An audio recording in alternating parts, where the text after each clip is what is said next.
नमस्कार दोस्तों हम सभी जानते हैं भारत ने अपने चंद्र मिशन के तीसरे अभियान के तौर पर 14 जुलाई को चंद्रयान-3 लॉन्च किया। इसके करीब एक महीने बाद 11 अगस्त को रूस ने अपना मून मिशन लूना 25 लॉन्च किया है। चंद्रयान-3 को चांद की यात्रा पूरी करने में, चांद तक पहुंचने में 40 दिन लगेंगे। रूस का लूना 25 सिर्फ 10 दिनों में ही चांद तक का सफ़र तय कर लेगा और चांद पर लैंड कर जाएगा। आखिर ऐसा क्यों है? आपके मन में यह सवाल उठ सकता है। बहुत से लोगों के मन में यह सवाल उठ रहा है कि चंद्रयान-3 को चांद तक पहुंचने में 40 दिन और लूना 25 को सिर्फ 10 दिन क्यों लग रहे हैं? यह जल्दी क्यों हो रहा है रूस के साथ? तो दोस्तों, इसका जवाब यह है कि लूना 25 को एक हाई पावर रॉकेट आगे बढ़ा रहा है। वहीं चंद्रयान-3 आगे बढ़ने के लिए चांद और धरती के बीच का जो गुरुत्वाकर्षण बल है, ग्रेविटेशनल फोर्स है, उसका उपयोग कर रहा है। भारत और रूस दोनों के मिशन का मकसद चंद्रमा के दक्षिण ध्रुव पर लैंड करना है। चांद की रेस में लूना 25 खरगोश की रफ्तार से बढ़ रहा है और भारत का चंद्रयान-3 कछुए की गति से आगे बढ़ रहा है। दोस्तों, यह अपनी अपनी टेक्निक है, अपनी अपनी रणनीति है। भले दोनों मून मिशन का लक्ष्य काफ़ी हद तक एक जैसा है, लेकिन लूना 25 और चंद्रयान-3 में काफ़ी फ़र्क है।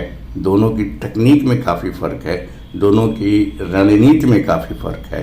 आइए इस फ़र्क को समझते हैं कि भारत का मिशन रूस के महत्वाकांक्षी मिशन से कैसे अलग है और कितना अलग है।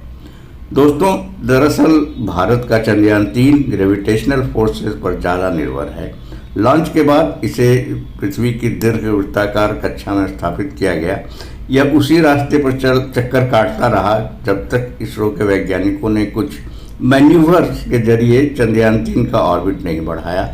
वह इसलिए कि क्योंकि इसके अंदर ईंधन कम है, इसकी क्षमता कम है ईंधन ढोने की, इसलिए ईंधन कम है। अगर यह सीधे चांद पर जाएगा तो ईंधन, इसका जो ईंधन है वो सारा का सारा खत्म हो जाएगा एक साथ। इसलिए इसे पृथ्वी की कक्षा में घुमा घुमा कर और ग्रेविटेशनल फोर्स की ताकत के बल पर आगे बढ़ाया जा रहा है।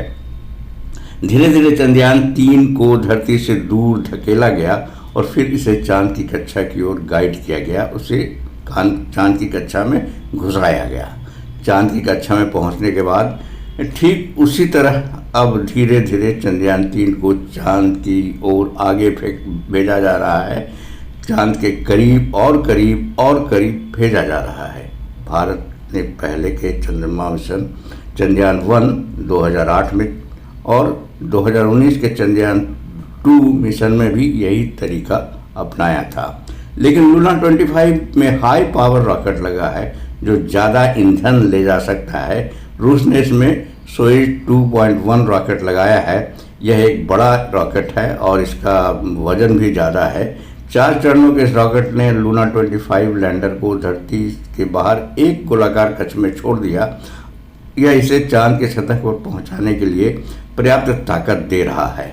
सोयुज़ रॉकेट की वजह से लूना 25 को धरती की कक्षा में इंतज़ार नहीं करना पड़ा। इसे धरती की कक्षा में चक्कर नहीं लगाना पड़ा। यह सीधे चांद की ओर चल पड़ा और चांद की ओर जा रहा है। चंद्रयान-3 को धरती की कक्षा में लंबे समय तक चक्कर लगाना पड़ा ताकि वह कम ईंधन के बल पर कम ईंधन खर्च कर चांद की कक्षा तक पहुंच सके। अब स्थिति यह है दोस्तों कि चंद्रयान-3 के चंद्रमा की सतह पर 23 अगस्त 2023 को सॉफ्ट लैंडिंग करने की उम्मीद बन रही है और लूना 25 उससे 2 दिन पहले 21 अगस्त को ही चांद की सतह पर उतर सकता है। दोस्तों, इस बात का भरोसा रखना चाहिए आपको कि रूस के लूना 25 से हमारे चंद्रयान-3 को कोई खतरा नहीं है। दोस्तों, वीडियो इंटरेस्टिंग लगा हो तो हमारी गुजारिश है, आपसे विनती है कि हमारे चैनल को सब्सक्राइब कर लीजिए, इससे जुड़े रहिए। इसे लाइक भी करिए इस वीडियो को और इसको शेयर तो ज़्यादा से ज़्यादा करिए ताकि ज्ञान का प्रकाश दूर तक फैले।